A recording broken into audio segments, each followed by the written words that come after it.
आत्मा न तो कभी जन्म लेती है और न कभी मरती है, न ही ये उत्पन्न होकर पुनः न होने वाली है।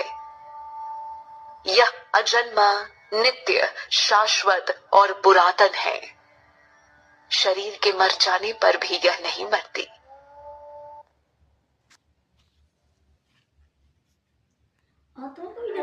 हे पार्थ, जो पुरुष आत्मा को अविनाशी, अजन्मे और अव्यय स्वरूप को जानता है, वह कैसे किसी को मार सकता है और कैसे किसी को मरवाएगा। इस श्लोक में भगवान कृष्ण ने आत्मा के स्वरूप को और अच्छे से समझाया है।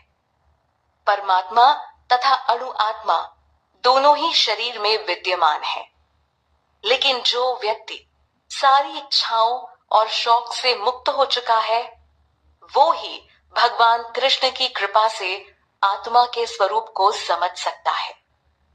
यहाँ स्पष्ट कर दिया गया है कि आत्मा न मरती है और न जन्म लेती है। यह शाश्वत है, अजन्मा है, नित्य है और पुरातन है। शरीर नष्ट भी हो जाए तो इससे आत्मा को कोई हानि नहीं पहुंचती। भगवान ऐसा बोलकर अर्जुन के कोमल हृदय में बैठे डर को खत्म करना चाह रहे हैं। यह अर्जुन की विचारधारा को सही मार्ग पर लाने का प्रयास है। बात सिर्फ विचारों की ही तो है। हम भी कभी न कभी किसी से प्रेरणादायक शब्दों को सुनकर अपने विचार में बदलाव ले आते हैं, और श्री कृष्ण से बड़ी प्रेरणा भला और कौन दे सकता है। भगवान ने अर्जुन को समझाया कि हे पार्थ, जो आत्मा के शाश्वत रूप को समझ गया, वो भला कैसे किसी को मार सकता है या मरवा सकता है। वेदों के अध्ययन से भी यही ज्ञान निकलकर सामने आता है। ब्रह्म ज्ञान में व्यक्ति को इस सत्य तक आना होता है, ताकि उसके बाद वो जीवन के सभी कल्मश से निजात पाकर निडर होकर अपने कर्म को कर सके।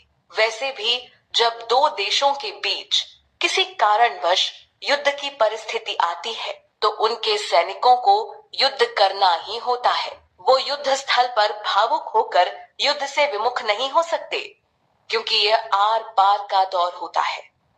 जब शांति के सारे प्रयास विफल हो जाते हैं, तब कई बार आर पार की जंग करनी पड़ती है, जैसे कि पांडवों को कौरवों के साथ करनी पड़ी थी, जिसका कारण